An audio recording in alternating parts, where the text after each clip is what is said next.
One of the challenge and one of the most requested videos on my Spanish channel has finally arrived. Do you think it's possible to complete Zelda Tears of the Kingdom using only one type of bow and these two weapons, including the earth manipulation ability? As usual, this will be done with 2 hearts, 1 stamina wheel, no fairies, limited food dishes, and without increasing any of these stats. Do you think a Yiga could or could not take on the 4 waves of enemies, 6 bosses and the 3 phases of Ganondorf consecutively? Leave your opinions in the comments, but stick around in the video to find out. The tutorial is the easiest thing in the world and also one of the longest parts. And as you may already know, this can be completed in relatively simple way, including the shrines. Here I just send the Master Sword with Zelda to descend to Hyrule surface and head to look at the landing, since I will need to get the paraglider right after going to the castle. With this I can work some magic with the bombs to return to the castle, making my way through the caves and take 1 heart off. And the maximum amount of materials allowed in this run will be 50. Now it's time to get the Yiga clan outfit and some weapons. For this I headed back to the start of Breath of the Wild, to the Great Plateau. In the old man's house I faced the first clan members, who I defeated with bombs and got the first 8-fold blade. Inside the house I freed the kidnapped person and got the first item to disguise myself as one. I traveled around the kingdom, a blood moon happened, I gathered more materials and went underground because for some reason I thought it was mandatory to get here to enter the Kala lab and get the second part of the outfit. I fucked the members, but I accidentally died, although I finally defeated them with my materials. I freed the kidnapped person, obtained the clan tunic and the prototype teleporter, which won't be useful at all. I only needed 1 last item, so again I collected materials until I reached the final location, where I once again used my materials against the enemies, but I was defeated again. In the end I managed to defeat the enemies,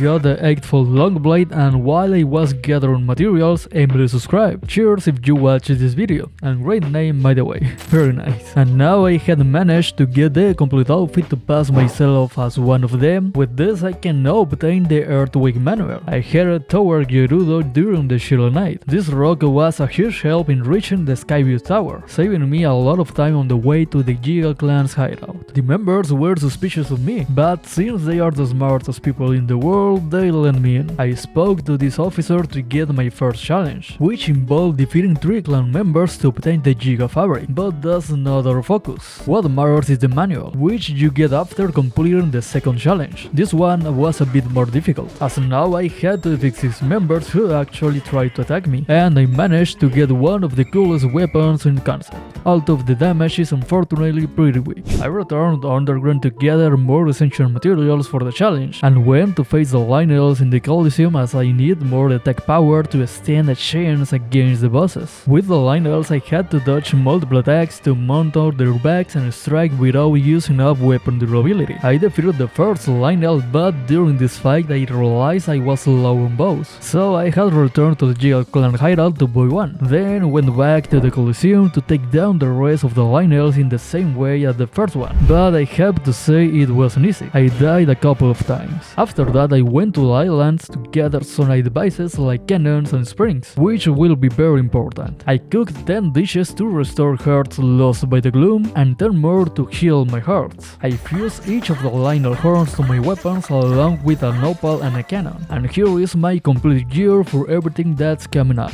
The outfit of the best clan in the world, 5 duplex bows, 4 blades and 5 8-fold long blades, a few materials, the dishes, some sonai devices, and of course the exclusive ability of every Yiga clan officer. These are my weapon durabilities. The blade has 16 points, while the long blade has 18 and the bow also just 18 durability points. At least my weapons get an extra 25 points when fused with a material, but honestly the damage is pretty low for everything that's coming up. With this and remembering the great Master Koga, I went to the castle once again, ready to descend into the depths. I fight through enemies and confused the Horriblins to use a spring in this area. I continued evading enemies and the white Lionel with another spring. In the ice zone I almost always took damage while trying to dodge, so I used the fire fruits to take down the kings and to advance. I jumped down this staircase area, and on the destroyed bridge I used the sneak to freeze these 2 enemies and reach the Gibdos, which I defeated and stole their ribcage. I kept advancing until I reached the sealed chamber, where I jumped straight into the enemies, and once again the Yiga supported me in the fight against evil, just like in Hyrule Warriors. The first enemies are the goblins. I confused the biggest one to have it defeat the smaller ones. I threw puff shrooms near the edges to toss them into the void with the help of bombs.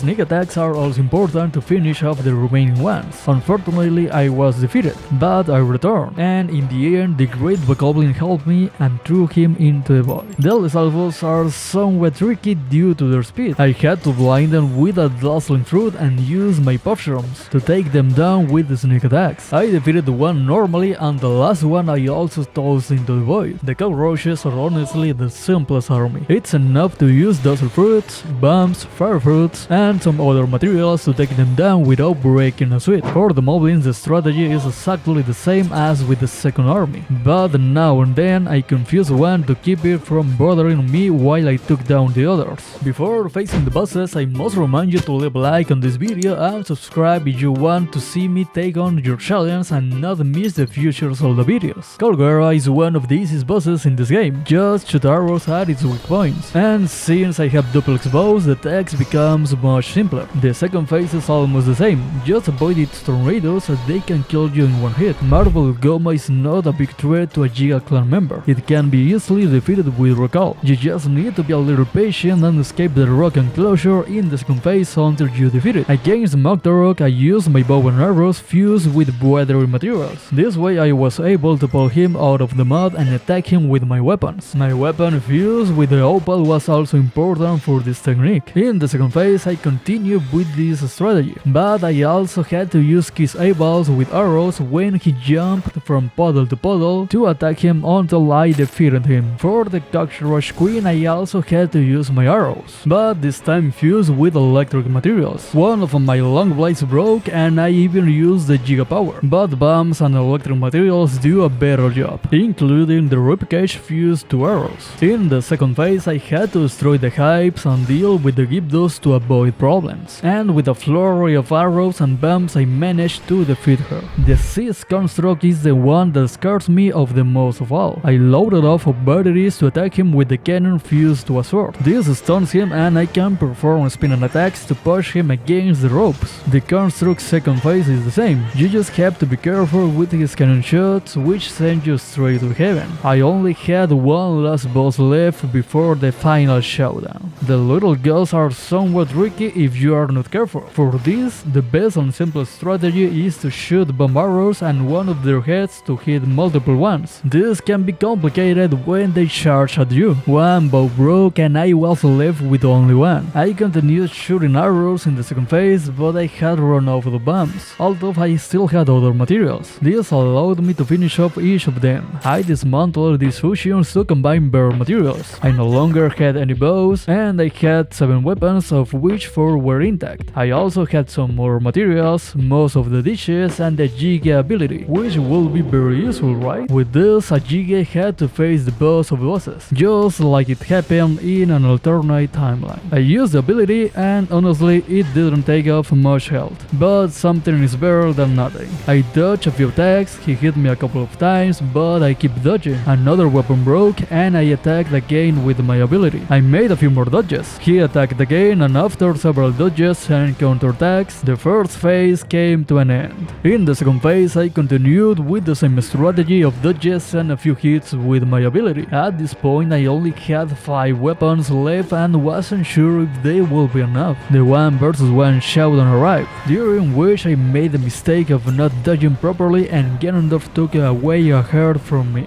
We both dodged a few attacks until another long blade broke. We dodged a few more and again another long blade broke, until I finally managed to defeat him after a few more attacks. Ganondorf transformed into a dragon, Soul appears at one of the best moments, a Yiga is capable of wielding the Master Sword, and it's time to end the darkness. I only had 3 weapons left, and for obvious reasons I couldn't use the Master Sword. I charged towards the first weak point, where after multiple attacks my blade fell, and I continued attacking with another until I destroyed it. I went to the second point where my long blade was durable enough, which wasn't the case with the third point where it broke, and I had to use my last weapon. I still had 2 points left, but I was down to 1 damaged weapon. I tried to use the earthwake manual, but to my surprise it was completely useless. In the end, I was forced to throw my materials as my weapon was about to break, and I only had the last shining weak point left in this crimson sky, the secret stone of the Sonai. I dodged his projectiles and once again tried to use the ability, but again it was completely useless. I used my last blade, which I left at just 1 point of durability. I had to throw my materials again because without them it would be impossible to defeat him. The demon dragon threw me off his head, I dodged his projectiles again, tossed more materials, and finally landed the last blow with my Yiga weapon. This challenge is one of those that are barely overcome. If you like this video and want me to attempt your own challenge, be sure to leave a like and subscribe to the channel. Thank you very much for the support, and here is this challenge trying to complete Zelda Tears of the Kingdom as the Link from Breath of the Wild. Click on it and I will see you there.